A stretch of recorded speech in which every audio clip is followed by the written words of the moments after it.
आप सभी को नवरात्रि के 7वें दिन की हार्दिक शुभकामनाएं। आज इस वीडियो में हम आपको माता कालरात्रि की कथा सुनाएंगे।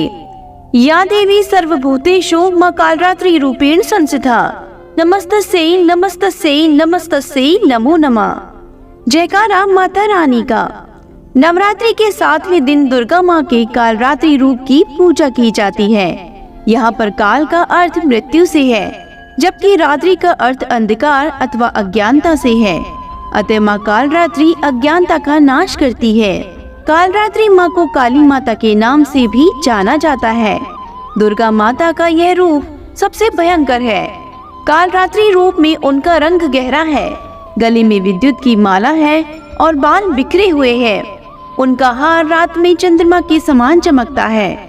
माँ कालरात्रि के 4 हाथ है और उनका एक हाथ वर मुद्रा में है, जिससे वे भक्तों को आशीर्वाद देती है।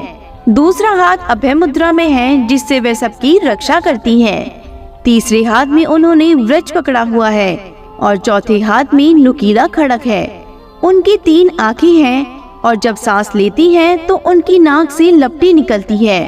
कालरात्रि माँ गधे पर सवार है। इन्हें शुंभकरी देवी भी कहा जाता है, क्योंकि ये अपने भक्तों को शुभ फल प्रदान करती है। माता का यह रूप बहुत दयालु है।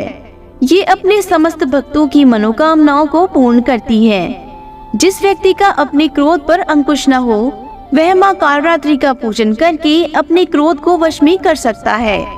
नवरात्रि का 7वां दिन तांत्रिक साधना करने वाले व्यक्तियों के लिए भी बहुत महत्वपूर्ण है। इस दिन तंत्र साधना करने वाले साधक रात में देवी की तांत्रिक विधि से पूजा करते हैं। इस दिन माँ की आंखें खुलती है। कुंडलिनी जागरण के लिए जो साधक साधना में लगे हैं, वह महासप्तमी के दिन सहस्त्रसार्थ चक्र का भेदन करते हैं। सहस्त्रसार्थ चक्र सिर के शिखर पर स्थित होता है। इस चक्र में एक महत्वपूर्ण मेधा शक्ति है, जो मस्तिष्क की प्रक्रिया जैसे स्मरण शक्ति, एकाग्रता और बुद्धि को प्रभावित करती है। माँ कालरात्रि के इस भयंकर रूप के पीछे एक रोचक कहानी है। आइए कथा शुरू करते हैं। ओम ऐं ह्रीं क्लीं चामुंडाय विच्चे कालरात्रि देवी नमः। प्राचीन समय में शुंभ निशुंभ नामक राक्षसों ने अपने बल की मद से चूर होकर इंद्र का राज छीन लिया।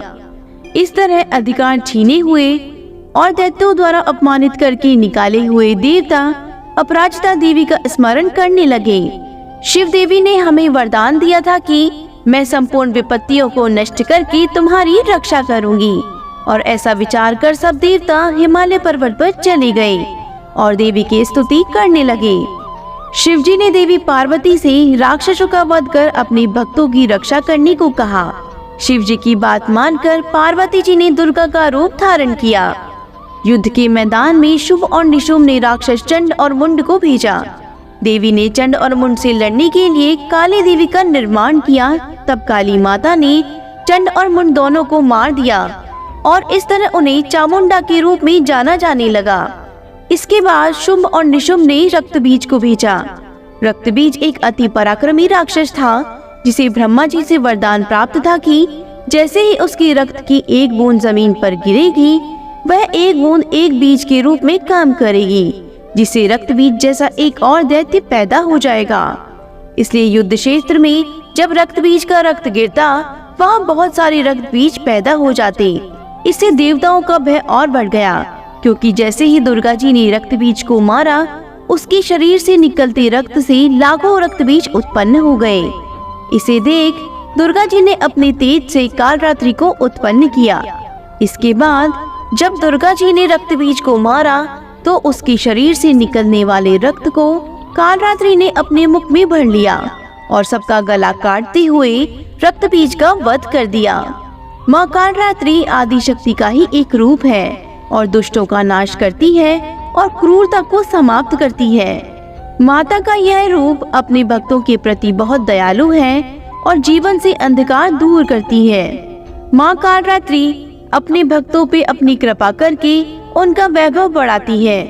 बोलो माता कालरात्रि की जय हो। माता कालरात्रि सब पे अपनी कृपा बनाए रखे। हे माता, आपका व्रत करने वाले, पूजा पाठ करने वाले सभी भक्तों के संकटों को दूर करो, सभी की मनोकामनाओं को पूर्ण करो। बोलो माँ आदि शक्ति की जय हो। हमारी वीडियो में अंत तक बने रहने के लिए आपका बहुत बहुत धन्यवाद।